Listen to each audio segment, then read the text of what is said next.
மகா கும்பமேளா 2025 இது டெஸ்கிரிப்டிவ் டைப்பில் எப்படி டிஎன்பிஎஸ்சியில் பர்ஃபார்ம் பண்ணலாம் நம்ம பேப்பர் வைஸாக. அதாவது மகா கும்பமேளா 2025 டெஸ்கிரிப்டிவ் பேப்பரில் எப்படி பர்ஃபார்ம் பண்ணுறது, என்னென்ன பாயிண்ட்ஸ் எல்லாம் இதில் வரும் அப்படின்னு சொல்லிட்டு தான் நம்ம இன்னைக்கு பார்க்க போகிறோம். ஓகேவா? அதில் ஃபஸ்ட்டு இடம் நாள் அப்படின்னு எடுத்துப்போம்.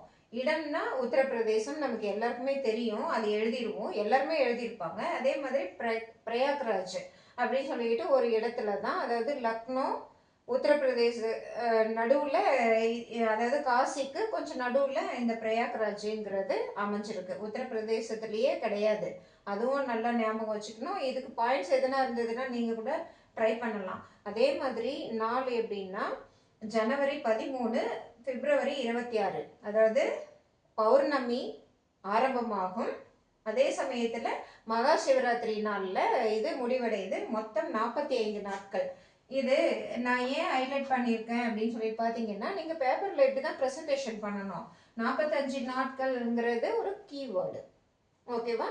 மகா கும்பமேளம் அப்படின்னு சொல்லிட்டு ஒரு சப்ஜெக்ட் எடுத்துக்கிட்டிங்கன்னா அதில் என்னென்ன கீவேர்டு இருக்குது அப்படின்னு சொல்லிட்டு நம்ம ஃபஸ்ட்டு பார்ப்போம். ஃபஸ்ட்டு இடம் நாள் உத்தரப்பிரதேசம் பிரயாக்ராஜ் ஜனவரி 13 பிப்ரவரி 26, 45 நாட்கள் நடைபெறுது. அதில் முக்கியமாக இந்த மகா கும்பமேளம்ங்கிறது ஆன்மீகம் தானே, ஆன்மீகம் சார்ந்த ஒரு விழா தானே. அதில் துறவிகள் தான் முக்கியம், அந்த துறவிகளை போட்டுக்கோங்க. ஓகேவா? அதில் முக்கியமாக நம்ம எடுத்து எழுத வேண்டியது, ரொம்ப வளவலன்னுலாம் எழுத தேவையில்லை, பாயிண்டாக எழுதணும். அக்காடு அக்கல் அப்படின்னு சொல்லிட்டு நான் ஷார்ட்லேயே போட்டிருப்பேன். இதை டெஸ்கிரிப்டிவாக இப்போ பார்த்துட்டு இருக்கோம். அகாடாக்கள் அப்படிங்கிறவங்க 13 வகையினர். சமயப்பணி தான் இவங்களோட முக்கிய தொழில். இவங்க காசு பணம்லாம் எதிர்பார்க்க மாட்டாங்க, அதெல்லாம் எழுத தேவையில்லை. சமயப்பணி, ஆன்மீகம், ஆலோசனை வழங்குதல், அதாவது துறவிகளுக்கு. இதை மட்டும் எழுதினா போதும். எவ்வளோ அழகாக வருது பாருங்க, கோர்வையா. அதே மாதிரி அந்த நதிகள் நம்ம எழுதுவோம் இல்லைங்களா, சும்மா கங்கை யமுனை சரஸ்வதி சங்கமிக்கும் நதி அப்படின்னு சொல்லிட்டு எழுதிடுவோம். ஆனால் திருவேணி நதி அப்படிங்கிறது தான் ரொம்ப முக்கியமான பாயிண்ட். கரெக்டுங்களா? இங்கே 45 நாட்கள் நடைபெறுது. இங்கே திருவேணி சங்கமம் அந்த இடம் பிரயாக்ராஜ்ங்கிறத கூட நீங்கள் ஹைலைட் பண்ணி கொடுங்க பேப்பரில். பிரயாக்ராஜ் திருவேணி சங்கமம் இருக்கிற இடம் தான் பிரயாக்ராஜ்.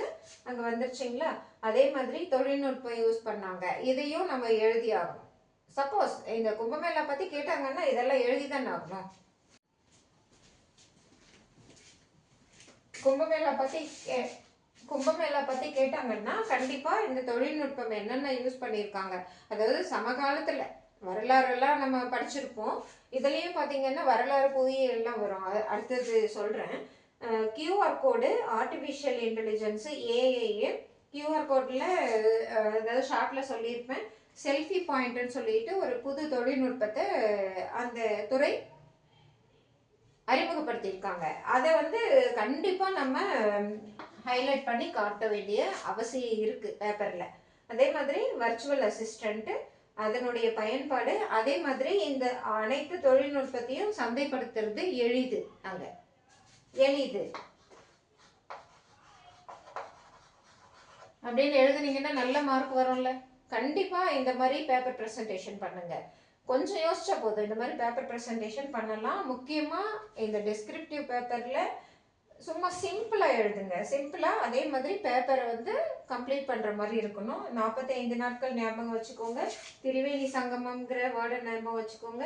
அதே மாதிரி செல்ஃபி பாயிண்ட்டுங்கிற வேர்டை ஞாபகம் வச்சுக்கோங்க. 13 வகையான அகடாக்கள் இருக்கிறாங்க. இது 4 பாயிண்ட் இருந்ததுன்னாவே டிக் பண்ணிவிட்டு மார்க் போட்டு போயிட்டே இருப்பாங்க. அவ்வளோதான். தேங்க்யூ.